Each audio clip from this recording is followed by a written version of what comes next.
Adik, hari ini kita akan belajar tentang jaring-jaring bangun ruang. Nah, di sini kita akan pelajari bagaimana jaring-jaring atau bentuk jaring-jaring bangun ruang, yaitu ada bangun ruang kubus, ada bangun balok, prisma, limas, dan lain sebagainya.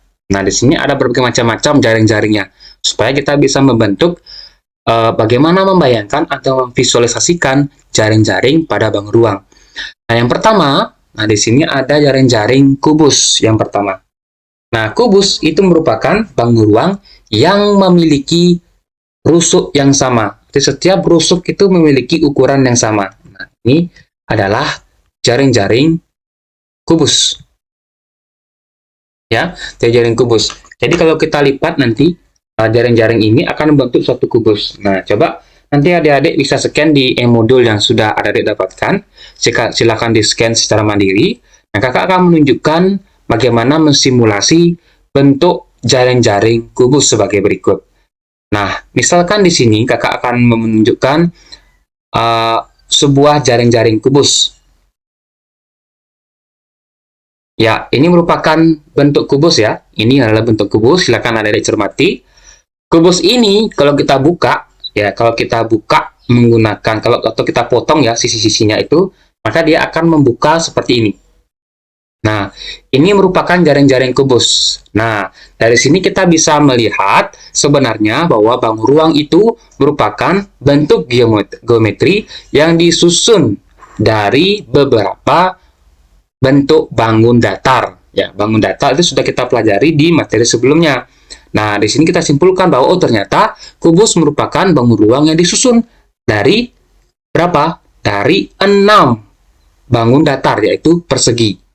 Nah, ternyata kalau kita lihat di sini, sebenarnya tidak hanya satu bentuk jaring-jaring kubus yang kita ketahui. Ada banyak sekali bentuk jaring-jaring kubus. Yang pertama ada yang berbentuk seperti huruf Z, ya.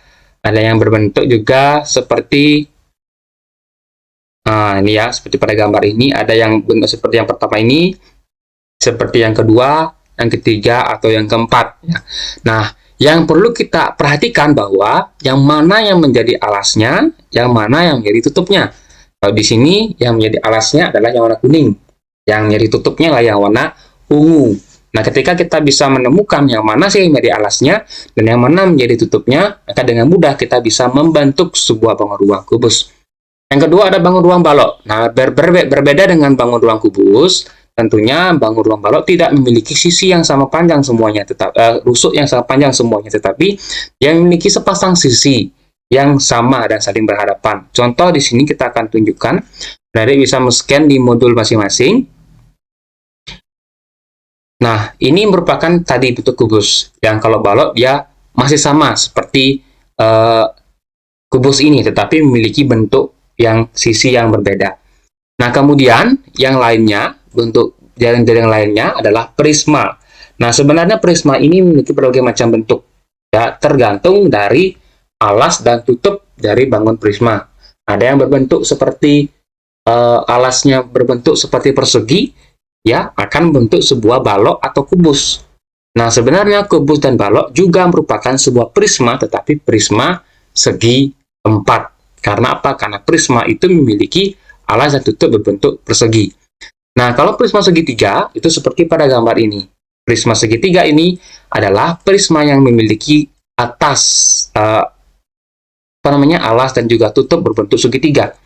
Kalau kita misalnya lipat nanti akan membentuk sebuah prisma segitiga. Nah, mari kita melihatnya. Adik bisa men-scan di modul masing-masing. Nah, ini merupakan bangun ruang prisma. Prisma apa? Yaitu prisma segitiga. Karena di sini alas dan tutupnya itu berbentuk segitiga. Kalau kita simulasikan, kita tutup dan kita buka. Nah, ternyata kita bisa melihat ya. Kita bisa melihat bahwa jaring-jaringnya itu terdiri dari 3 segi 4 dan juga 2 segitiga. Nah, ini disebut dengan prisma segitiga. Nah, kubus itu juga merupakan prisma, yaitu prisma yang terdiri dari 6 buah persegi. Ya. Apalagi kalau dia bentuk yang alas dan juga tutupnya itu berbagai macam bentuk ya, ada yang segi 5 dan sebagainya, itu menyesuaikan nanti. Nah, faktanya bahwa sisi tegak dari prisma ini itu tergantung dari alas dan juga tutupnya. Tergantung jumlah dari sisi-sisi alas dan juga tutupnya. Kalau segitiga, dia jumlah sisinya ada 3 kan, ya, alasnya ada 3 karena segitiga. Oleh karena itu sisi-sisi tegaknya pasti 3, ya, pasti 3. Nah, yang keempat ada limas. Limas ini berbeda dengan prisma. Limas dia memiliki titik ujung di atasnya. Nah, kalau kita melihat di sini, kita simulasikan, adik-adik bisa men-scan di HP masing-masing. Nah, ini kalau kita simulasikan, ya, limas ini akan menutup, ya, limas ini akan menutup, ya, ya, ini disebut dengan limas segi 4. Limas segi 4 ini merupakan limas yang memiliki alas segi 4, ya.